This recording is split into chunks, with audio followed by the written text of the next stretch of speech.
everyone. Welcome to another episode of the Electric Underground podcast. Today, I've found a guest that I'm really excited to speak with because he's able to talk about a subject I've been really wanting to cover over the past few, years now doing the podcast. So everyone welcome TwilightEX to the podcast. For those who do not know him, he played in Shmup Slam 3, he played Hellsinker, and he's currently the world record holder in Hellsinker, so that's pretty badass. Welcome to the podcast. Hi, my name is TwilightEX. The first thing I want to talk about is how did you personally get into shmups? Yeah, so it was like 14 or 13, and in my middle school, my friend gave me a USB stick that had a toe hole in it and said you should try this game out. And I tried it. That was my first time playing shmups at that time. I was really I didn't understand the concept of the game and mashing every single button I see and dying whichever I go. So it was a terrible experience. I remember that. Were you at all familiar with shmups in the slightest? Any of the ideas, or is it purely unknown? He's just here's a game. And you're like, what am I supposed to even do? I think I was in that spectrum. Maybe I played Galaga or something really long ago.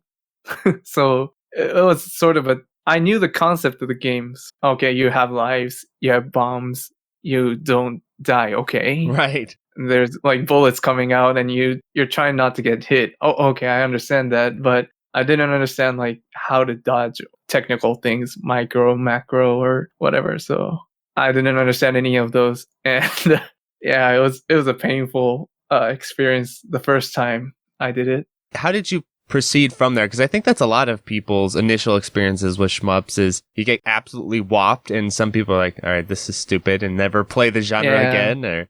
yeah. I definitely got through that. I'm not playing this game kind of, mentality. I had that too. It was 2 months or something. I was first I played it. The first day I played it, I threw it away. Into the trash can it goes. And I literally threw the exe file into the trash can. I remember that. And 2 months later, the same guy who said, why don't you try it out, asked me how's it going. It's I threw it in the trash can. It's oh, what? no, you gotta play it. Okay, I'll show you how to play it. And he actually taught me how to maneuver. I was playing with keyboard at the time, so right. I learned how to play with keyboards first. And I was oh, that's how you play this game. I was 14 at the time, 13 or 14, I don't remember much, but I didn't try to surf through internet to find those kind of stuffs. How do you play shmups? Right. Google it, but it's no, there's nothing. Right, I can imagine, yeah. I remember doing the same thing. The only thing that helped me was Prometheus's guide, Full Extent of the Jam. I found that. Full Extent of Jam. That was my Bible. I printed that out and carried it around and read it all the time. I was aha, I figured that guide was the 100% correct way to play shmups. And I think it's still, in a lot of ways, has a lot of extremely valid advice. I know that Full Extent of the Jam Bible thing because everyone talks about it here and there, but I really haven't looked much into it. So maybe I need to check it out later. Well, I think at this point, being a world record holding shmup player, you'd be yep. I get this. I don't think it'll blow your mind too much at this point. It exactly says what I'm doing. Yes, you're yes, I'm doing this correctly. Okay. I do like it though, because it doesn't just talk about how to play. It also kind of has a little bit of his history of how he got into the genre, how he practiced, how he learned. And I thought that was also really, really cool. Yeah. So I always recommend it for that as well. Kind of like a personal history thing, yes, right? Exactly. And doing different tournaments and stuff. I was whoa, this sounds really cool. So how about for you? How did you end up proceeding then? So your friend showed you how to play. There weren't really any guides. Yeah, so I tried it out and do what he said. And the first time I got a 1cc was 2 years later, maybe. I was really struggling at the time, playing games and all. I really didn't have much time to play PC games or shmups at that time. I was really occupied with playing Wii and stuff. Right, yeah. Smash, yeah. Nothing wrong with that. I was playing Smash at that time, so I really didn't put much effort into it. And 2 years later, I was constantly playing it, getting better and better, getting to stage 3, getting to stage 4, and all that kind of stuff. But The first time I got a 1cc was like 2 years later. I was 16 at the time. Was in high school. It was Toho 10, I think. Oh, Yeah, nice. I think that was the first 1cc I ever done in my life, and that was the first time. So from there, were you pretty much playing exclusively Toho, or were you also kind of checking out other arcade and that type of stuff, or is it just mostly Toho? It was just Toho at the time. I really didn't know that there was a cave games or arcade games at that time. And so talking about cave, I acknowledged the fact that there was a company called Cave, yeah, and that was in college, I think. So I was 19 at the time, 18 or 19, yes. That was the first time I ever knew about Cave and their like games, and it was very much different from what I saw in like Toho games because the bullet patterns are like there to completely kill you, Yes. no matter what you do. Yeah, so that was really eye-opening for me. Great to meet cave arcades and stuff. Right. What was that like? So you were playing Toho, and then how accessible is the arcade scene in Japan? I've always wondered that. Like, how do you need to really know where to go, or is it kind of like if you're somewhat into gaming, you kind of have an idea? It really depends on where you live, I think. Right. Like if you're living in Tokyo or like Osaka or Nagoya, like really big cities, you basically have access to those the arcade centers that has shooting games. But if you're living in a suburb or like really rural area, then it's like really hard to find arcade centers from the beginning, and you have to know where you go. So yeah, I think it really depends on where you live. And accessibility wise, hard to tell, but yes. And so what was your first experience going to the arcade like? I went there with a friend, and he was really knowledgeable with shmup, and I went there with him. The first time I went there, he said there's many cave games, but I think you should be comfortable with Espugaluda. That makes sense. Yeah. It's like Toho, sort of. So yeah. The first experience I had with the arcade was like there's like so many people in there. It was Akihabara Hei. Oh, okay, yeah. Yeah, that was the first arcade center with like cave shmups. The first time I went there. Yeah, there was so many people at that time. It was like 2013. Yes, it was 2013. Yes. It was really crowded because it was weekend. I remember playing Espugaluda, and I basically like 1cc'd it like in the third try or something. Nice. Yeah, it was really like simple game. Oh, okay, you can slow it down. Yep. Yeah, easy to handle for me. My friend was playing DOJ and Kitsuri. I saw that and I was like, okay, I'm never going to play that. That's awesome. So when you're going there and it's really crowded, were there a bunch of super players hanging around, or are they just kind of normal arcade going folk, or how does that look? Because I've always wondered. To be honest, like I really don't remember that time because I wasn't really aware of how good the player is at that time. Right. Because like I don't know if they're doing a 2-all or like they're in their first loop or whatever. Right, yeah. Yeah, so I had no idea, but I could see like there were some like galleries around. There's one guy playing, and there was like 2 or 3 people behind looking at that screen. Right. Yeah, so I think at that time he was a really solid player or something.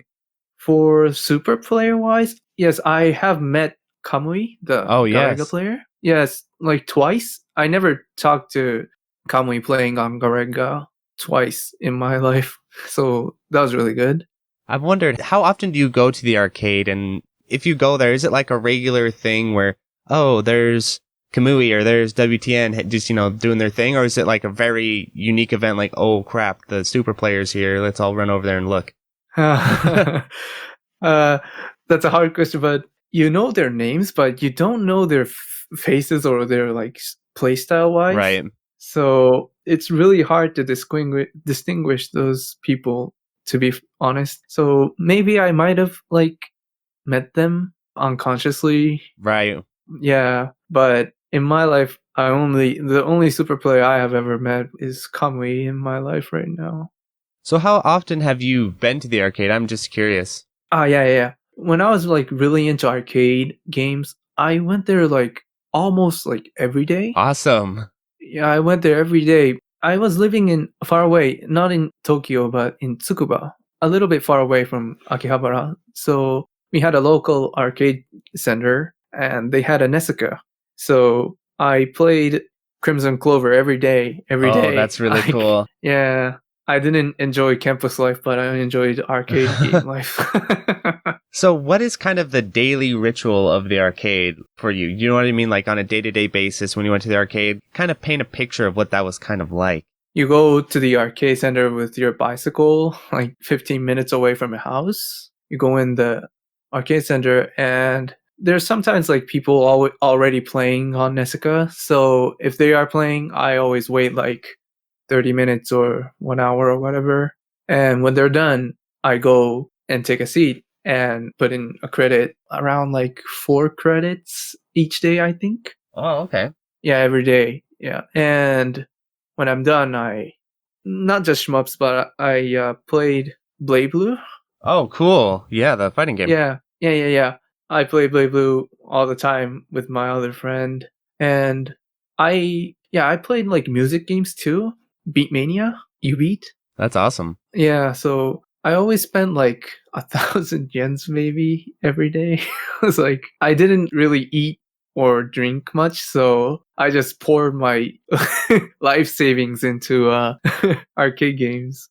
That's awesome. So I'm curious about kind of what the arcade etiquette is, how people act in Japanese arcades, because I'm from America, and especially in Idaho, you know, we're not necessarily super etiquette driven people out here. So, for example, when I would go to the arcade and someone is playing like Tekken or someone's playing a game you want to play, it's funny to think about, because I'd imagine this happening to someone like WTN or someone playing Dodonpachi. It was not uncommon for someone to just come in and like throw their credit in while you're playing and start co-oping with you out of nowhere.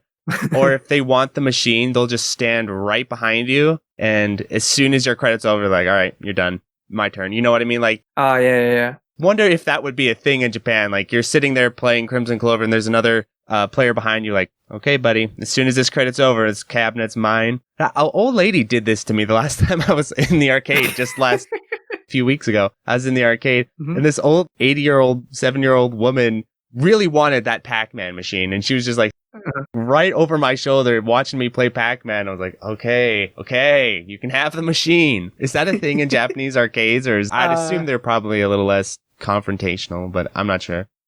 I think there's an etiquette, like very mutual, I think. But if someone is, once you're done with your credit, you basically like look behind you, and if there's someone standing, you basically like give your seat to the next player. Right.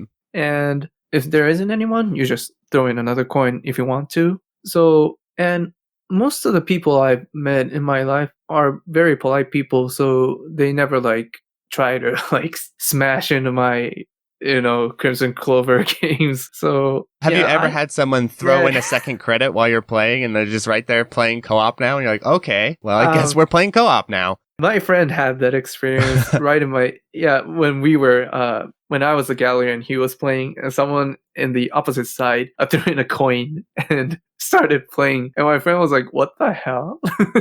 The American listeners out there, Japanese cabinets, I think, are different than American cabinets, where we're side by side and you guys are head to head, right? Is that pretty universal? Yes.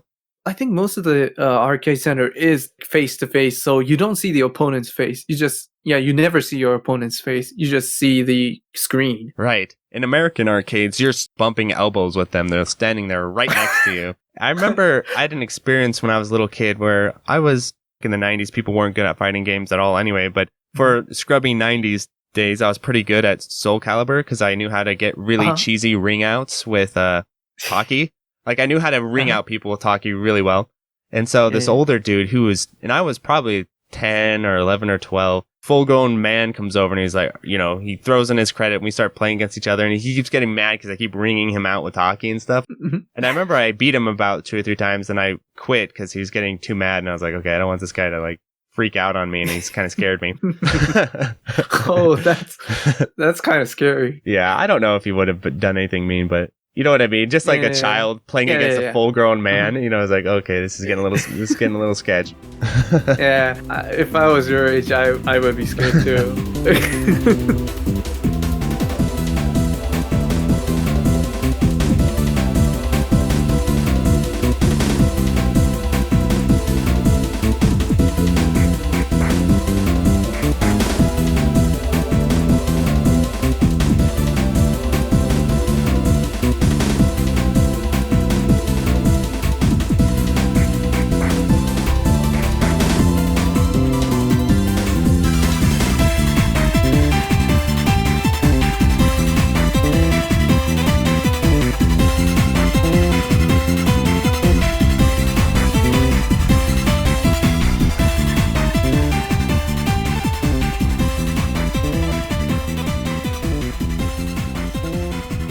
So what else goes on in the arcade? So you go there, you play your daily credits.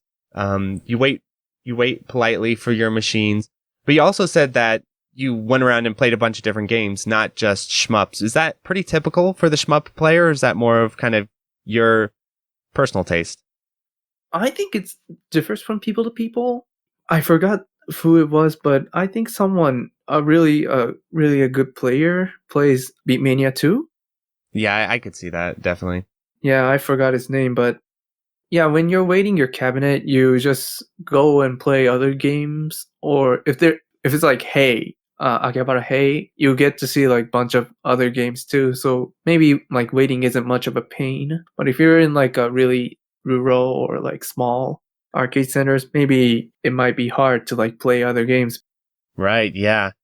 So you were talking about how busy was the arcade? Because I've always trying to picture this where, like, for example, my arcades have always been like not that busy, you know, but at the same time, I could see times where I just wouldn't go during certain hours because they'd be completely flooded with tons and tons of people and they're being crazy and stuff. Is it kind of like that too with your arcade where you simply wouldn't be able to go at different times of the day or stuff like that because it'd be completely flooded with people? Or Yes, there was some timing. There was some guy who always played some certain fighting games at that specific time. So I tend to like avoid that time. right, For the crowdiness, in my like local arcade center wasn't that crowded for the Neseka because nobody really like played much of it. But the music game corner was like really flooded. right, Everyone was there. I could see that.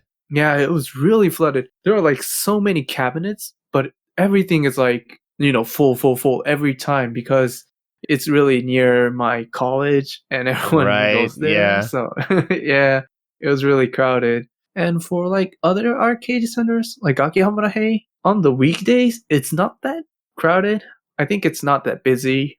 And after like 6 p.m. or 20 p.m., like after the work hours over, hmm it tends to get like busy, kinda. Right. So I'm not super familiar with Japanese culture, so I'm going to ask some like cultural questions because I've just been super curious about some of these things. Mhm. So what is sort of the average young person's views of the arcade, right? Like, are arcades cool? Are they lame? Are you a nerd for going to the arcade? Could you take a date to the arcade, or would that be kind of nerdy? Like, how does that work?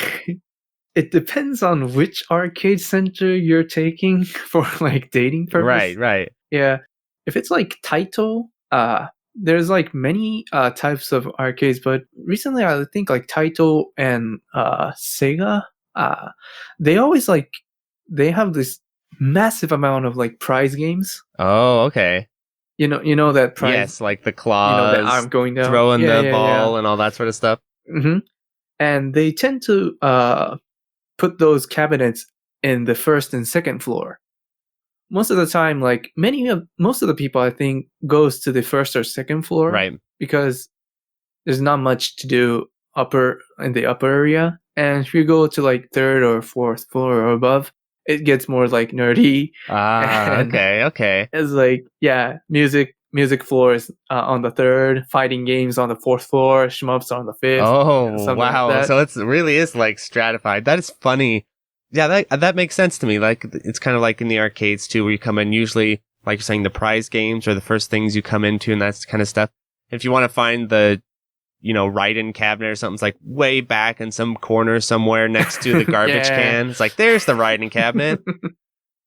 Next to the garbage can. That's kind of what it sounds Yeah, like. yeah. But I think those type of floors are like really common in Tokyo areas. But if you go to like a real rural or local arcade centers, it's more of like a one floor Yeah, that's like type of a American building. arcades. Yeah, so yeah, near like American type. I don't know how American type works, but yeah, most of the time like the shooting game cabinets or like those game cabinets are really like pushed to the edge. Yes. It's Yeah, facing the wrong and the direction, music maybe. game. It's like, oh, okay, it's Uh, backwards. Okay. so- yeah, I think like most of the prize games are right in the front of the I don't know the term, in the front of the door. Yeah. I'm just going to ask the question just because, again, I'm really curious.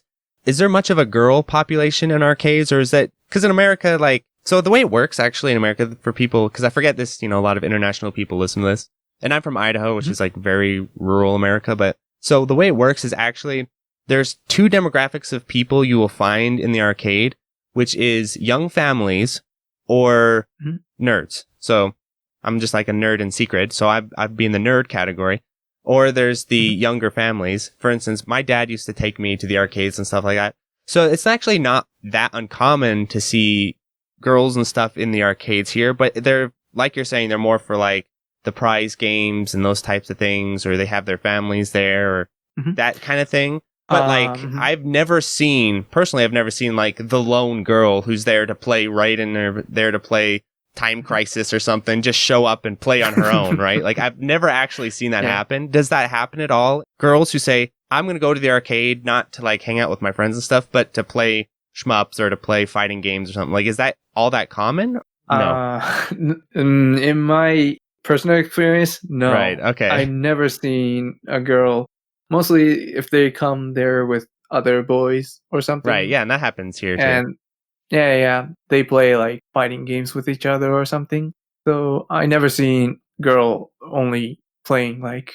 Yeah, I just wanted to know because I always imagine what Japanese culture is like what's cool in Japanese culture, what's not cool in Japanese culture. Like, I have no idea.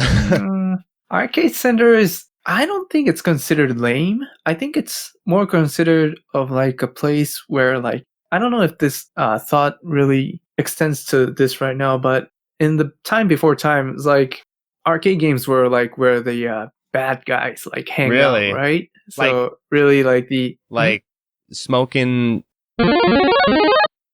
type bad guys, yes. or like after school bad guys. They like how bad are we talking? Yeah. Like the bully things, right?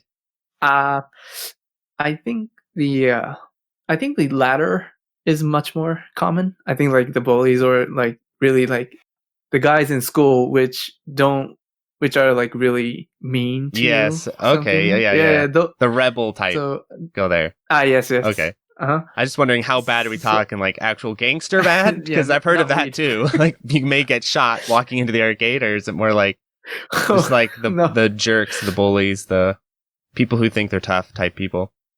I think like before like 2015 or so, smoking was very common in arcade centers. Everyone smoked, so cigarettes were really. I had a problem with that too, and most of the time it like smelled really bad. Oh, that's awful. So it's not a place where you take your family or your girlfriends. Yeah, no kidding. Okay, yes, you're painting the picture for me here. Yeah, you don't take your girlfriend to like a smoky, arcade full of like dudes. Okay, I'm getting it. I'm getting the picture now.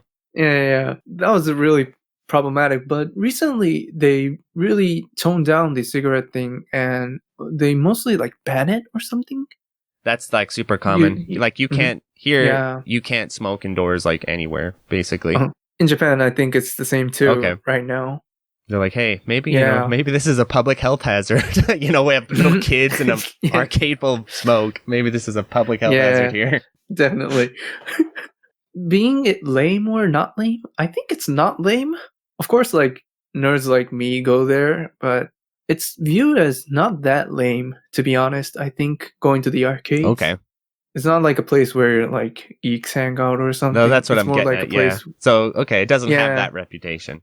It like differs from places to places, like arcade centers. Sure. Really, recently it's not that bad of a reputation. I think many people go there, and many like students go there too. I think so. It's not that bad, to be honest, right now. Before like 2000s or 1900s, I think it was viewed as really bad. Right. Because I remember like my mom telling me like never go to the arcade centers. Okay. Oh, okay.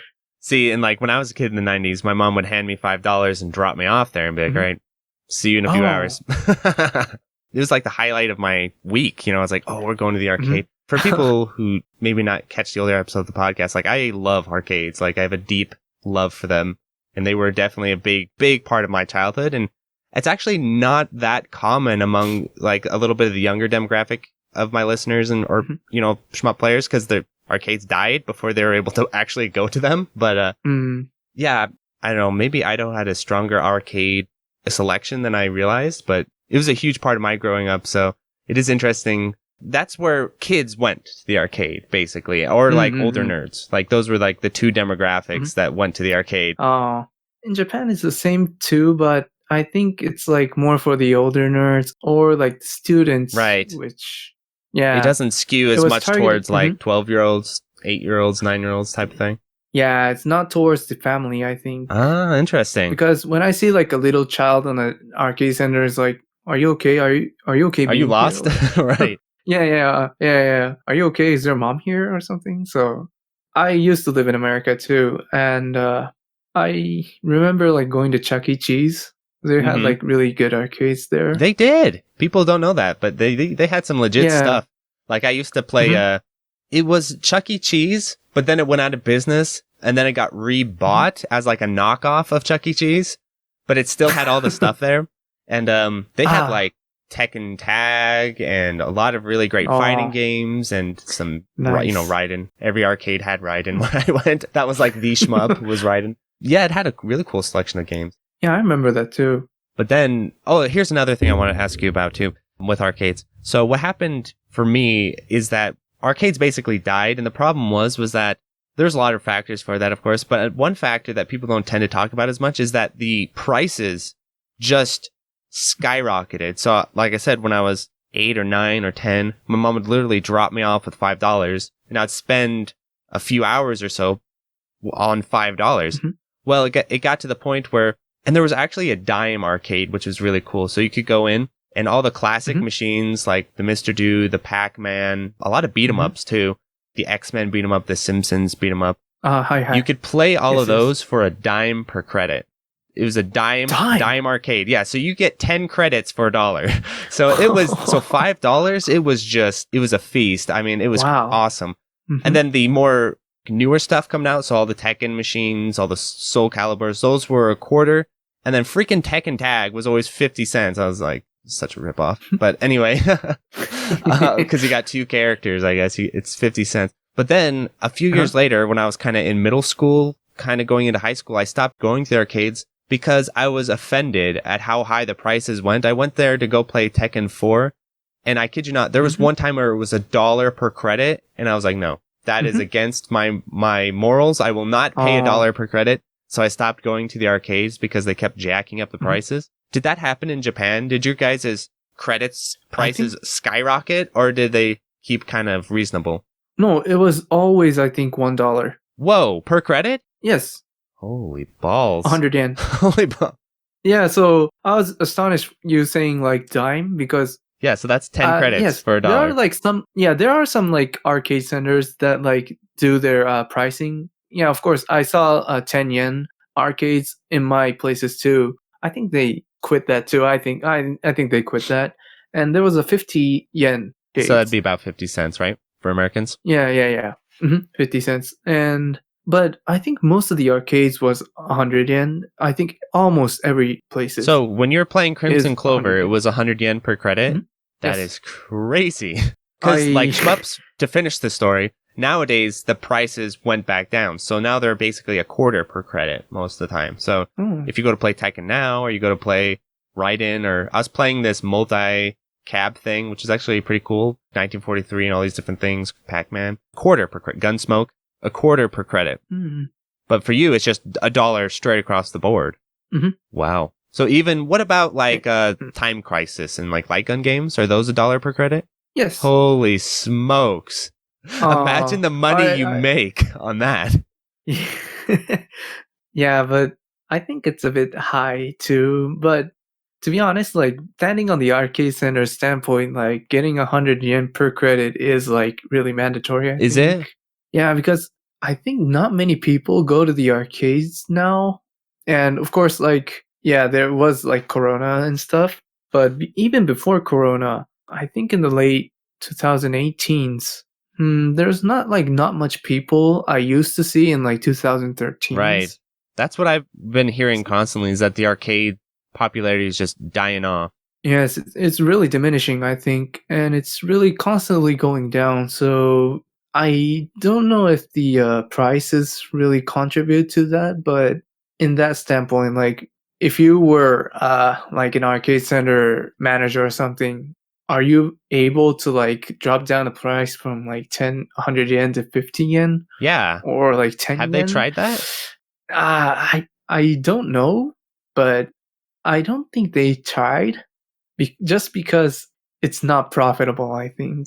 Yeah, that's an interesting topic. I'm sure like there's some arcade pricing expert out there who's like yelling into his headphones right now, but because I would imagine the way it would work, like with my local arcades, because I keep an eye on them, is yeah, they basically figured, okay, this is just way too expensive. People are not playing. Like for me, I stopped going to the arcade strictly because of the pricing. It wasn't because I could play on home console or stuff. I grew up with this feeling that $5 is a day at the arcade.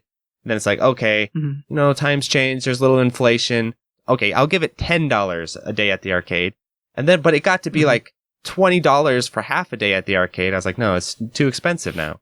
So, you know what I mean? Yeah. So I do wonder if arcades will start to try that as they get more desperate. Like, okay, let's drop these prices down. Or if they're going to stick to the guns till the end. I don't know. I want to see them like lower down their prices, seeing the diminishing popularity right now. Well, I just try to imagine, okay, so just trying to imagine like the cost benefit here, where like you go to play Time Crisis, that costs you, the average person, let's say that takes the average person like 5 or 6 credits. That was a $5 or $6 playthrough versus a $3 playthrough. Of course, the arcade makes less money in that one thing, but maybe the person comes back and plays Time Crisis the next day too, and they continues to play. You know what I mean? Rather than you go and get wiped out one time, you're like, all right, I guess that was that, and you move on. So you mean like the retention? Yes, rate, exactly. Right? To improve that. Yes. Because I continue to go to my arcades because they drop their prices back down. The dime is never returning. That was a magical time, but they're quarters now, and I'm like, okay, I can deal with that. Quarter credits, that's fine. Yeah, I could see that coming, like regarding the retention rate. But a problem with the Japanese arcade centers is like the players are too experienced on their own, right? So they don't really like need to like constantly feed through the entire game. That's also true. They just like spend like 50 yen or 100 yen. I don't know. That's also true. Yeah, like $1 or like or half a dollar and like play through one game sitting for like 30 minutes. Yeah, there's that too. American arcades do not have that problem. It's a rare. It's like the experienced American arcade player is like a rare creature. There's some dude at my arcade. Yeah, I've never met him. Just following the leaderboards, that seems to be really good at Pac-Man. Because I can never even touch his Pac-Man scores. But yeah, I mean, other than that, I can pretty much high score every single machine at the arcade. Like like all genres, I can high score all of them. But except that one Pac-Man guy, that Pac-Man guy's holding it down. But other than him, it's probably that 7-year-old woman who stares behind me when I play. It's probably her scores I'm trying to beat. Maybe, yes. She's like, you're not beating my score, boy. That is true. I forgot about that too, that you guys have these insane players who $1 is all they really need because they're going to play 3 credits and then they're going to leave. Yeah, I think so. I rarely see like people constantly like credit feeding in Japan, I think. I don't know why, but yeah, I don't really see much of those people. Another thing that I wanted to ask you about, and I know you might not have much direct experience with this, but maybe if you can kind of at least give your thoughts, because I mean, you're the closest person who I talked to so far who might know this. Plasma would probably know too, but I want to get your perspective being a Japanese arcade goer. How do you think the shmup players in Japan have gotten so good at the games? And I'm talking especially in the earlier era where they couldn't really emulate or there weren't really good home console ports. It was like strictly DDP. How are they getting like these insane DDP scores just playing the PCB? Just because I honestly cannot imagine it, because it's taken me thousands of hours of precise save state practice, all that sort of stuff. And I'm still not even close to touching some of these scores that were set back on only a PCB only really not that long after the game's release. Like how did that happen? So, in my perspective, like super player people, I think you're talking about those Yes. people, right? I really don't know their ins and outs, but I know that they have like a really small community where they like share their information among each other. And in the DDP era, I really don't know. I wasn't at the arcade at the time, but as far as my knowledge goes, I think those people had like special arcade center for themselves to like play DDP exclusively for them, maybe. Right, and I've heard about that. So And I remember Plasma yeah, saying that there would be like competing arcade centers, right? Where mhm, one mhm. group of players would meet at one arcade center and another group of players would Yeah. meet at another arcade center. They'd like compete with each other. So I think that in that era, always like rotated their cabinets or something, and I think they pretty much like had the chance to play that game for a ridiculous amount, other than like other people playing in other shmup arcade centers. So it'd be like some gaijin wanders into the arcade, sees the DDP machine, and there's 4 super players surrounding it. And it's like, you're not getting in on that, boy. Because I wonder, like, would they sit around and watch each other play and talk? Like, oh, okay, you should go over here. Yes, You should do this. yeah, I think so. Okay. Yeah, I think so. I think they did that, and because if you were to like get a really good routing on DDP in such a small time, I think it's nearly impossible. That's what I've been thinking. So I'm like, And- how are they doing Mhm. this? So I don't know if this is true, but maybe there was some people that are like really connected to the developer or something. Well, one thing that is kind of interesting is when you play DDP, some of these super players' initials are on the default screen of the game. Like when you boot it, there's like, Yeah. hey, there he is. Like he's on the default screen. Is that just some Yeah. random coincidence or is there like No, a connection because I there? think they were testing. Yes, right. They're testers. Ban the Yes. testers. Yes, I think they were the testers for in the developing cycle. I don't know how they became a tester or anything. I think they were really good at other games too. I Right, think. yeah. Yeah. Well, that's kind so- of how it even works among indie shmups here.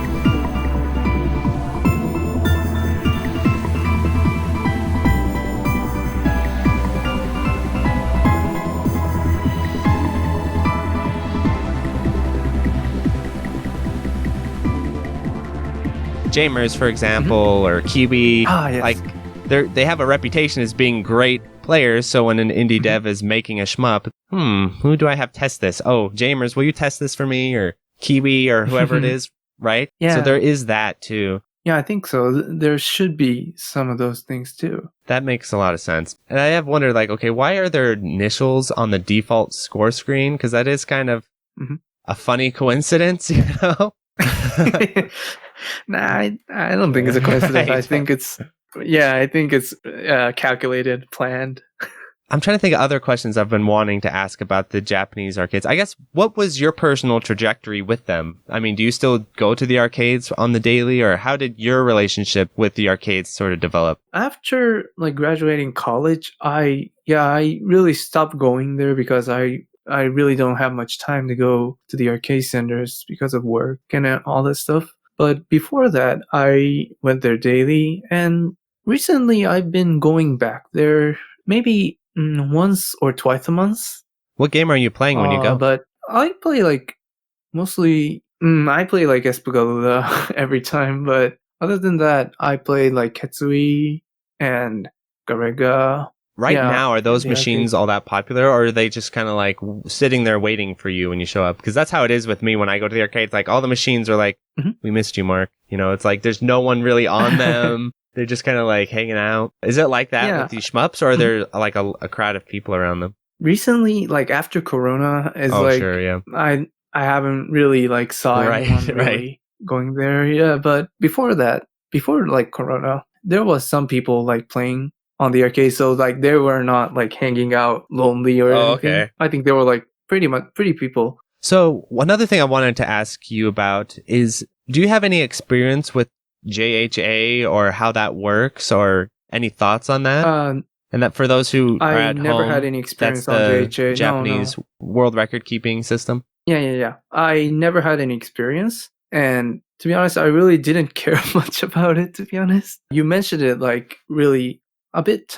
I think you mentioned it a bit long Yes, ago, the glitch yes. The hunt glitch bounty. for the Yes. DDP. Yes, I saw that article you made, and I was like, what is going on with this JHA? So I did my research on them, and my thought on that is it's really like has a historic tangles between it, Right. and it's really hard to like untangle that legacy because they, even in this post-internet Yes. era, it's been like 20 years since internet era, and they're like using papers Right. for that. It's like, what? Why? And you have to go to a specific like arcade center and make authorized staff check that and have them signed. Basically, you post mail them or you submit them via Google survey Right. thing. And the big problem that I was talking about with the glitch bounty specifically is that there is no verification of your actual run. They just verify the score screen, right? So that's what was actually like the big problem with the glitch, is that in a system where you has video evidence to review, you could review the video and be like, oh, you used the glitch. This is going to be in a separate scoring category now. But in JHA, there was no way to do that. So there was no separate scoring category. Therefore, the glitch was hidden because it was, all kinds of different reasons. But one of them being that it totally changes the meta of the game and kind of throws off traditional scoring and all that stuff. Nah, that's just like, I didn't really think that was a valid point to make, to be honest. I think you mentioned it. You already opened the Pandora's box. Exactly, yeah. I definitely agree that you're already using the glitch, then why are you like submitting it? It's not like the official, but it's regarded as official, as in Japan. Definitely. High Score Association. So I was like, that's not a valid point to make. So I really didn't think that was a good take on that. But not talking about the glitch precisely, but thinking about that high score system and not having the replay or anything to confirm that, I don't think it's a really healthy state in score attacking community in general. I think. Yeah, I definitely agree there. I don't know like how other people in Japan will think about it, because I know that there are like many copyright problems regarding I wanted to talk about recording of those games, and I definitely do think that it is a real big problem, and I understand that they do not want to touch that box because copyright infringement is like really big deal nowadays. Yeah, especially in Japan. And yeah, I don't like living in Japan just for that purpose, but but Yeah, so I've been wanting to ask a Japanese person about this as well, because I mean, okay, for example, as someone in Idaho, let's say as a person, not as the Electric Underground, let's say I just had my own crappy YouTube channel that no one watched and I didn't care about. I play some shmup or whatever and I post the video. To me, other than getting my video struck and taken down, what can they really do to me? Basically nothing. So in Japan, are you afraid, or are Japanese players afraid, like something could literally happen to you? Like you go to court, or you get like a misdemeanor, or you get fined, or are you afraid of something like that? Or is it just kind of like, more like, oh, well, I don't want my YouTube channel struck because it's embarrassing? Or what are the consequences that Japanese people fear? It's the former one. Okay, so you could like get your fine or something, could come down. Yes, you could like get your ass handed into court. Holy shit.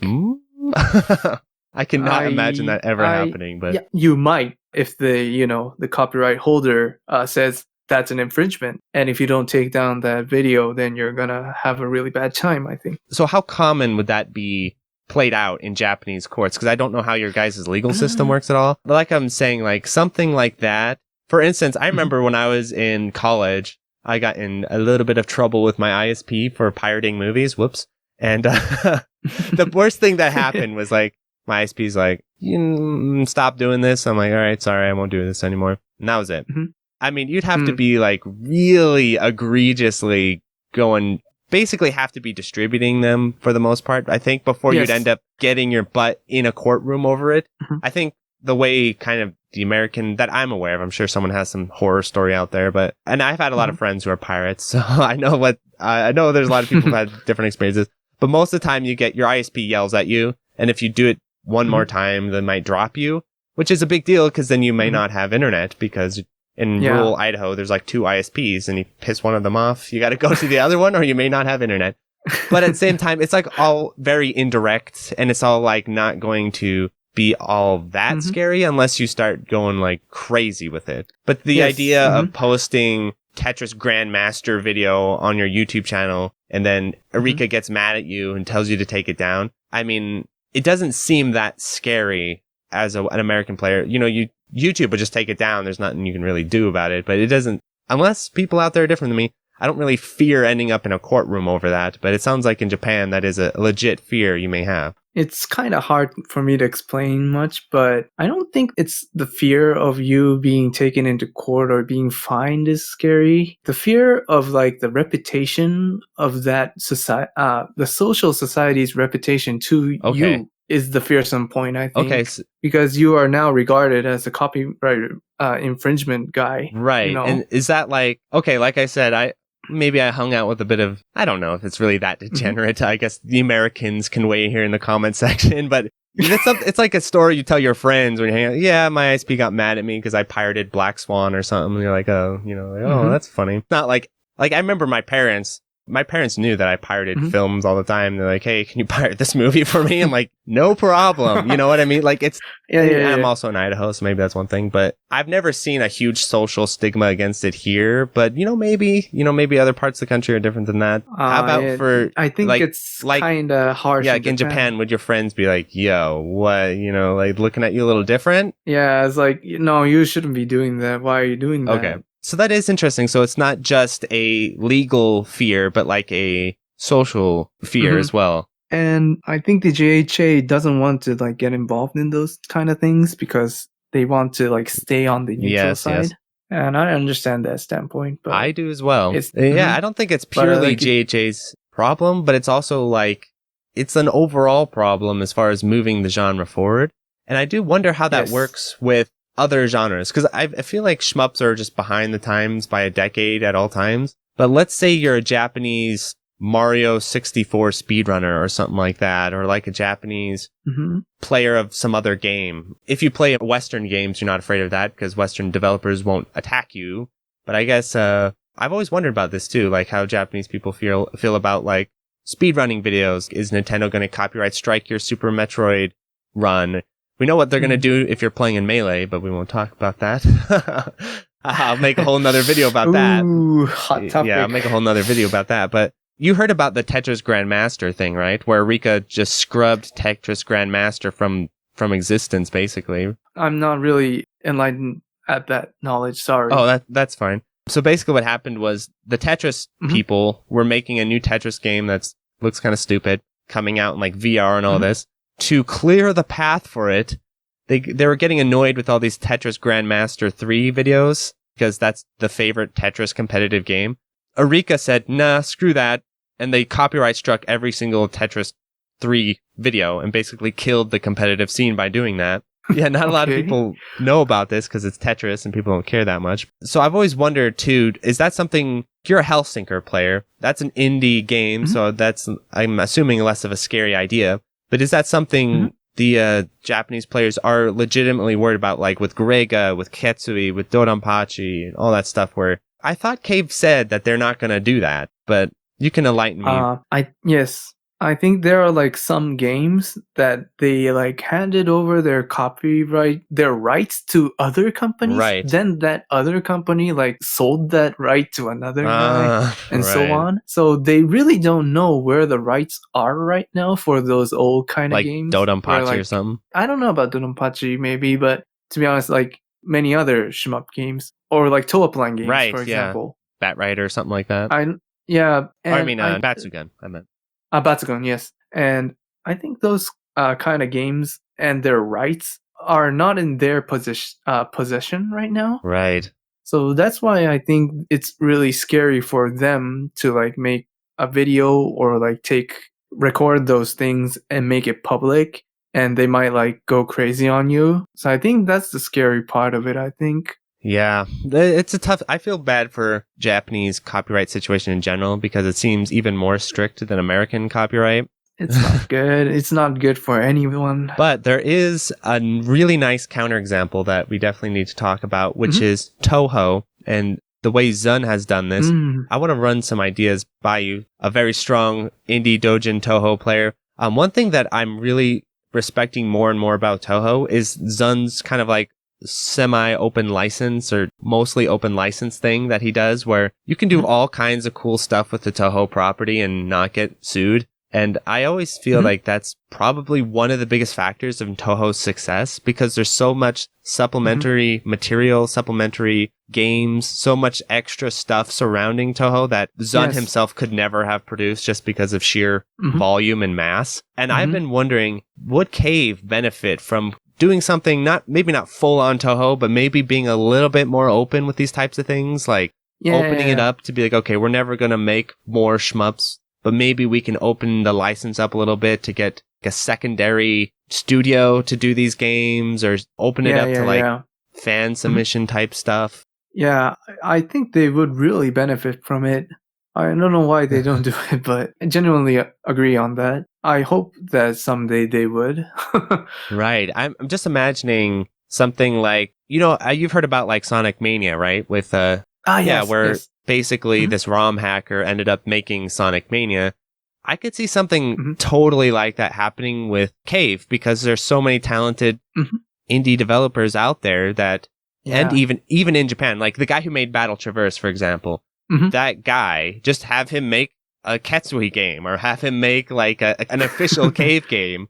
Or be on the staff for it. I thought it'd be very interesting if they did something like that. Yeah, I think so too. I would like to see that coming from Cave, and I don't know if they're planning to do it, or maybe they're doing it on like secretly.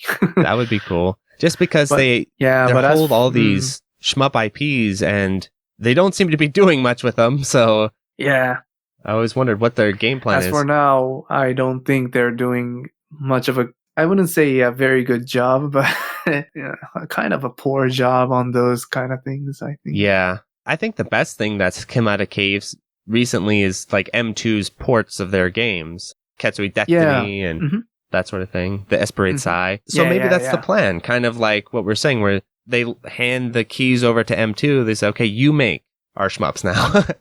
Something like that I can see working. I think that's good too. So the other thing I wanted to ask you about is, what is the overlap, or what's kind of the situation in Japan as far as their views on the Western community, Western players? And is there any real interest in that at all? Or is it kind of like, we're doing our own things out here. We don't speak their language. It's not a big deal. Because you yourself were in Shmup Slam 3, and I'm actually really interested to hear how that story happened, because for those who do not, who haven't seen the video, when I introduced Twilight, I actually thought he was a Western player because he was so accessible and, your English is very good. So I was like, oh, I just assumed you're a Western. And then you said you're Japanese. I was like, what?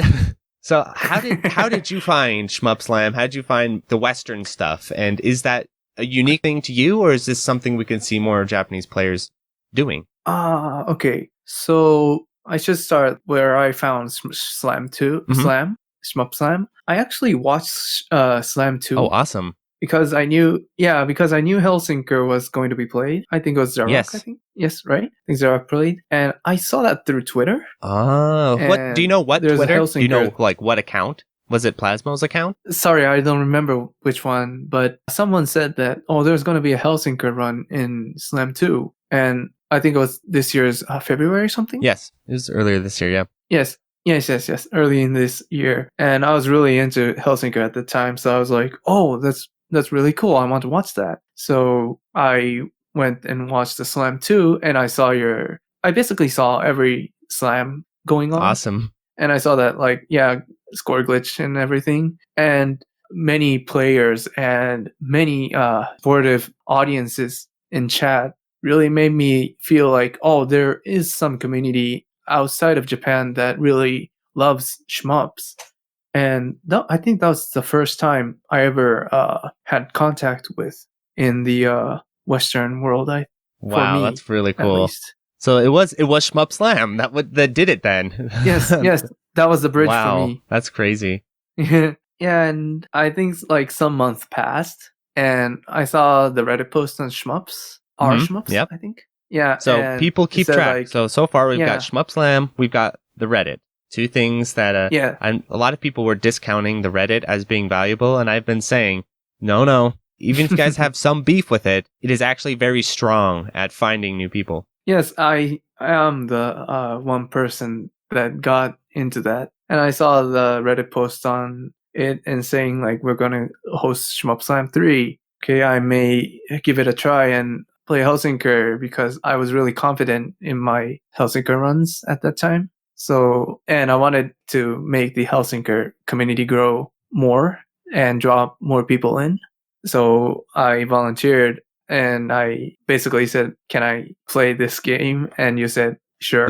So I was really happy about that. For people who don't remember the submission process, and this will be important for future slams, except there might be some changes to the submission process when I think on Slam 5 or 6, depending on how the world plays out. One of the slams coming up is going to have like a semi-in-person aspect to it. How many people actually sign up for that? I have no idea. But for the most part, the way slam submissions work is it's all about speed. How fast can you submit to it? Because I don't want to avoid discriminating against runs based on my own personal biases. Like, oh, I like Ketsui, so I'm going to choose Ketsui. Or, oh, I like this game, I'm going to choose that game. The way it works is strictly submission speed and having a valid submission. So if you get your submission in fast and it's valid, you're basically in. That's how it works.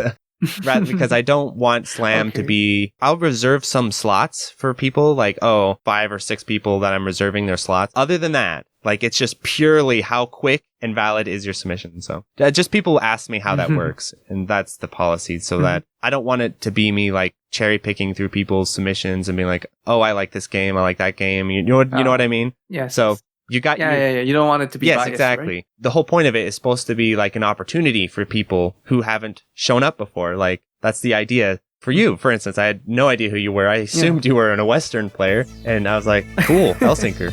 Like, that's really, really cool. So how about your fellow Japanese players that you are aware of?